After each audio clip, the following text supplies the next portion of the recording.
On screen வந்ததுக்கு அப்புறம் peoples கிட்ட வந்து இந்த வாய்ஸ் நான் கேட்ட மாதிரி இருந்துச்சு, நீங்க தானா அப்படிங்கிற மாதிரி அந்த ரெகக்னிஷன்ல நல்லா கண்டுபிடிச்சிட்டாங்க. அதெல்லாம் அதுதான் அதுல வந்து லிசனர்ஸ் வந்து அடிச்சுக்கவே முடியாதுங்க. சீரியஸா நீங்க 8 வருஷமா என் முகம் கூட தெரியாது. இப்ப இருக்கிற சோஷியல் மீடியாவோட இதெல்லாம் வந்து பாத்தீங்கன்னா 2008 அந்த மாதிரி ரொம்ப ரொம்ப கம்மி. லாஸ்ட் 4 இயர்ஸ் தான் இவ்வளவு ஜாஸ்தியா இருக்கு. 2008, 2009 வந்து பாத்தீங்கன்னா அந்த ஃபேஸ்புக் இதெல்லாம் அப்பதான் இனிஷியலா வந்து ஸ்டார்ட் பண்ணிருக்காங்க. ஆர்குட் தான் அப்பெல்லாம் இருந்தது சரிங்களா. அதுல 5 போட்டோ போடவே அவ்வளவு பயப்படுவோம். ஸோ அப்போ வந்து வெறும் வாய்ஸை மட்டும் வச்சு கண்டுபிடிச்சி நான் வந்து ஆன் ஸ்க்ரீனில் பார்த்துட்டு நீங்கள் தான் அந்த எஃப்எம்ல பேசின ரோஹிணி அப்படின்னு சொல்லிட்டு என்னை நிறைய பேர் ரெகனைஸ் பண்ணாங்க.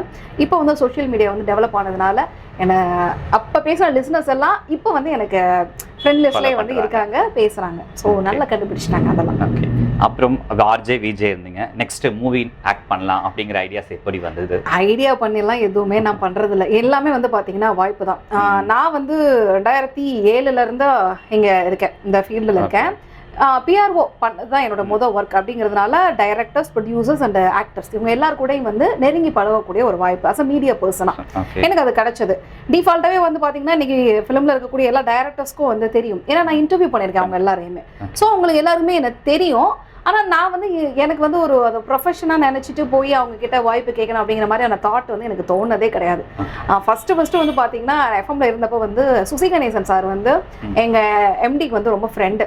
அப்போ தான் கேட்டார், எனக்கு ஒரு ரிப்போர்ட்டர் ரோல் பண்ணுறதுக்கு உங்கள் எஃப்எம்ல வந்து ஒரு பொண்ணு அனுப்புங்க அப்படின்னானே எங்கள் எம்டி வந்து ரோஹிணி நீ போயிட்டு அப்படின்ட்டாரு. எதுவும் சொல்லலை, அம்மா நீ போயிட்டு வா நாளைக்கு கார் வரும் அப்படின்ட்டாரு.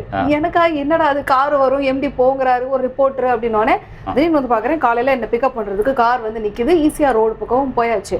அங்கே போய் பார்த்தா வில்லன் வந்து முகேஷ், இந்த நீங்கள் அந்த என் பேர் மீனா குமாரிலாம் அவர் இருக்காரு. அப்புறம் விக்ரமோட அப்பா, விக்ரம் சாரோட அப்பா வந்து அவர் ஒரு சீன் எல்லாரும் இருக்காங்க. நான் வந்து இருக்கிறேன். இந்த மாதிரி நீங்க வேன்ல வந்து உங்கள்கிட்ட கொஸ்டின் கேட்குற மாதிரி ஒரு சீனா அப்படின்னு சொல்லிட்டு சொன்னாங்க. எனக்கு ஒண்ணுமே புரியல. அதேமா நீ எப்பயும் ஒரு ப்ரெஸ் மீட்ல எப்படி கொஸ்டின் கேட்பேன் அதே கேளுன்னு நானும் பக்கத்தில் வச்சு கேட்டு வந்துட்டேன். டேக் முடிஞ்சுமான்னு சொல்லிட்டு நான் அனுப்பிட்டாங்க. அவ்வளவுதான். ஆனா படத்துல இந்த சீன் வந்து வச்சிருந்தாங்க.